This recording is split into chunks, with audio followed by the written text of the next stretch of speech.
আমি প্রথমে বলি আপনাদের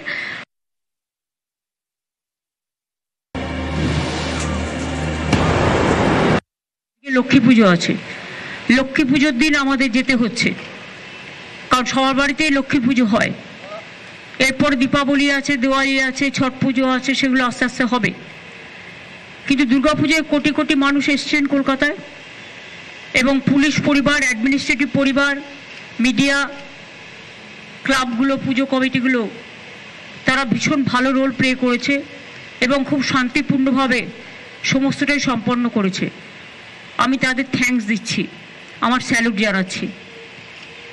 এরপর আমি নর্থ বেঙ্গল বলছি। নর্থ বেঙ্গল পরশুদিন রাত্রির থেকেই সিএস, আমি, ডিজি, পুলিশ আমরা মনিটরিং করেছি কন্টিনিউয়াস। কলকাতায় একদিন যে 6 ঘন্টা জল জমেছিল আপনারা জানেন, 300 মিলিমিটারের ওপর বৃষ্টি হয়েছিল। নর্থ বেঙ্গলেও খুব আনফর্চুনেটলি পরশুদিন রাত্রে যে বৃষ্টিটা হয় সেটা 300 মিলিমিটার বেগে হয়েছিল এবং 12 ঘন্টা কন্টিনিউয়াস।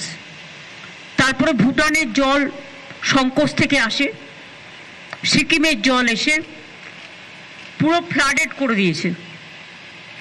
আজকেও আমি গঙ্গার সামনে থেকে আস্তে আস্তে দেখছিলাম গঙ্গা পুরো ভর্তি হয়ে গেছে। কাল পরশু হাই টাইড আছে। কথা হচ্ছে আমি কতটা রাজ্যের আমরা জল সামলাবো। বিহারে বৃষ্টি হলে জল চলে আসছে ফরাক্কা দিয়ে, ইউপিতে বৃষ্টি হলে ফরাক্কা দিয়ে জল চলে আসছে গঙ্গায়, গঙ্গা টুবু টুবু হয়ে যাচ্ছে। আমাদের জলটা যাবে কোথায় এখানে জল বৃষ্টি বেশি হলে? তারপরে ধরুন ডিবিসি তো ইচ্ছে মতো জল ছাড়ছে, পুরোটা নিজেদের খালি করে দিয়ে নিজেদের বাঁচাচ্ছে, ঝাড়খণ্ডকে বাঁচাচ্ছে। ঝাড়খণ্ড বাঁচুক আমি চাই, কিন্তু তোমরা সিলট্রেশন করছো না কেন, ডিসিলট্রেশন করছো না কেন? আজকে 20 বছর ধরে বলতে বলতে মুখ ব্যথা হয়ে গেছে। মাইথন, ডিবিসি, পাঞ্চেত কোনো জল ভরবার ক্যাপাসিটি নেই। তাহলে রাখার দরকার কি? ড্যাম না থাকলে ভালো হতো, তাহলে জলটা ন্যাচারাল কোর্সে আসতো, ন্যাচারাল কোর্সে বেরিয়ে যেত, সবাই সমানভাবে ভাগাভাগি করতে পারতো। টোটাল আমরা ফেস করছি, দক্ষিণবঙ্গ ফেস করছে ডিবিসি, পাঞ্চেত, মাইথন। দুর্গাপুর ব্যারেজ দিয়ে জলটা ছেড়ে দিচ্ছে এবং আমাদের ব্রিজ থেকে শুরু করে সবকিছু ওই জলের ফোর্সে উড়িয়ে নিয়ে চলে যাচ্ছে। নর্থ বেঙ্গলেও যেটা হয়েছে, তবু ভুটান গভর্নমেন্ট কালকে আমাদের একটা চিঠি দিয়েছে দুঃখ প্রকাশ, যে আমরা ওদের রিকোয়েস্ট করেছিলাম স্লোলি জলটা ছাড়তে, কারণ একটা জল যখন ছাড়ে আসতে 2-3 দিন টাইম লাগে। এমনিতেই যা ছেড়েছিল তাতে নাগরাকাটা পুরো উড়ে গেছে, ওদিকে ধূপগুড়ি, ওদিকে জলপাইগুড়ি, আরো অনেকগুলো জায়গা, আলিপুরদুয়ারের কিছু জায়গা, মাটিগাড়া, দার্জিলিং, মিরিক, সবচেয়ে বেশি ক্ষতিগ্রস্ত হচ্ছে নাগরাকাটার মিরিক, জোরবাংলো, ওদিকে কালিম্পং ডিসকানেক্টেড হয়ে আছে। আমরা ট্যুরিস্টদের সব রেস্কিউ করেছি। ডায়মন্ড হারবারের একজন মিসিং আছে, অনেক দূরে ছিল, সে মিসিং আছে। তাছাড়া 500 ট্যুরিস্টকে আমরা আজকেই নিয়ে আসছি নিচে, এবং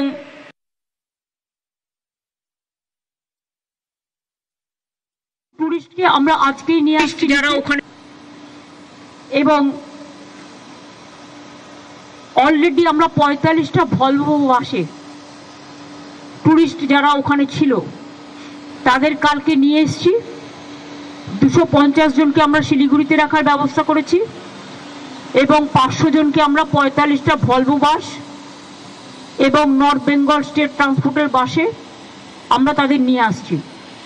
আর ট্যুরিস্টরা যারা আসতে পারেনি এখনো পর্যন্ত, হোটেলগুলোকে বলা হয়েছে তোমরা কোনো খরচা নেবে না ওদের কাছে, দরকার হলে গভর্নমেন্ট দেখবে। কিন্তু ওরা বিপদে পড়েছে, ওদের তোমরা কেউ হোটেল ছাড়াও করবে না যতক্ষণ পুলিশ ওদের সেফলি রেস্কিউ না করছে। আর 2 হচ্ছে ওদের নিয়ে আসার দায়িত্ব আমাদের, কারণ অনেক সময় জলে মানুষের টাকা পয়সা, কাগজপত্র সব কিছু নষ্ট হয়ে যায়, সেসবগুলো তো দেখা দরকার আমাদের মানবিকতার খাতিরে, এটা আমাদের বুঝতে হবে। তাই আমরা তাদের ফিরিয়ে আনার ব্যবস্থাও করছি। সুতরাং অল ট্যুরিস্ট আর সেফ এবং পুলিশ ওদের সেফলি রেস্কিউ করেছে। এছাড়াও পুলিশ অলরেডি কমিউনিটি কিচেন তো স্টার্ট করেছে, মিরিক থেকে শুরু করে নাগরাকাটা থেকে শুরু করে বিভিন্ন জায়গায়। আমার সাথে চিফ সেক্রেটারি যাচ্ছে, ডিজি চলে গেছে অলরেডি। অরূপ বিশ্বাসকে আর গৌতম দেবকে আমি আজকে ধূপগুড়ি পাঠিয়ে দিয়েছি, এবং আমি আর সিএস যাচ্ছি হাসিমারাতে। হাসিমারা থেকে আমরা যাব নাগরাকাটায়, যতদূর পর্যন্ত যাওয়া যায় ততদূর পর্যন্ত যাব, গিয়ে চেষ্টা করব আমরা, কিন্তু হয়তো অতদূর যাওয়া যাবে না, কারণ রাস্তা টাস্তা সব ডুবে আছে। এমনকি বিডিও অফিস এমন জল ছেড়েছে, বিডিও অফিস, পুলিশ স্টেশন সবটাই জলের তলায় চলে গেছে। মানুষ আসবে কী করে?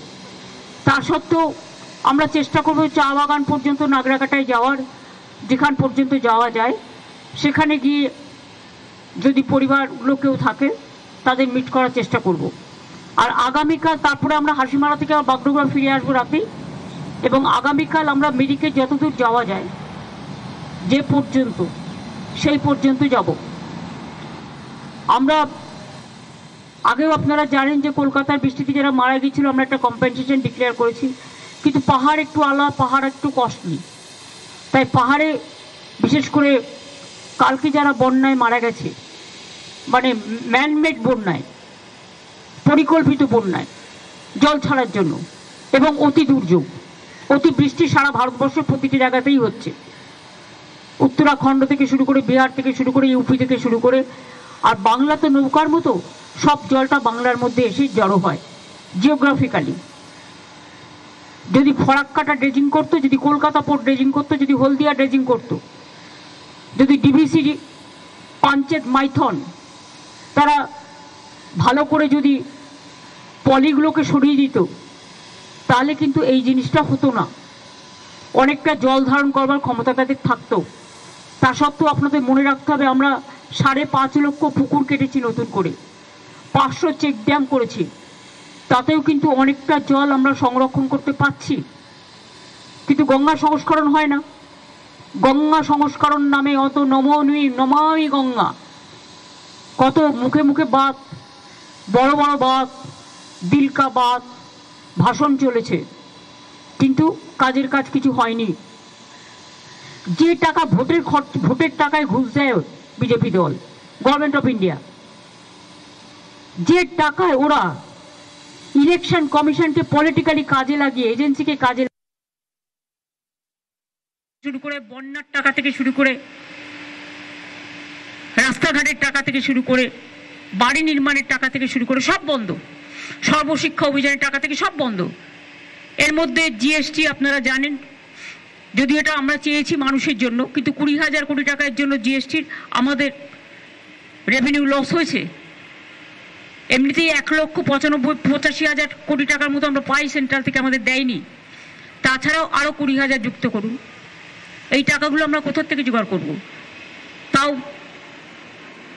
মামাটি মানুষের সংসার কোনো রকমভাবে আমরা চালাচ্ছি, মানুষের আশীর্বাদে, সহযোগিতায়, দোয়ায়, জোহারে, সকলের প্রার্থনায়, এবং মানবিকতার স্বার্থে কখনো আমাদের কোনো কিছুর অসুবিধা হবে না। সন্দেশখালিতে আপনারা দেখেছিলেন কতগুলো ঘরবাড়ি ভেঙে গেছিল একটা লোকাল ঝড়ে, পরের দিনই তৈরি করে দিয়েছে।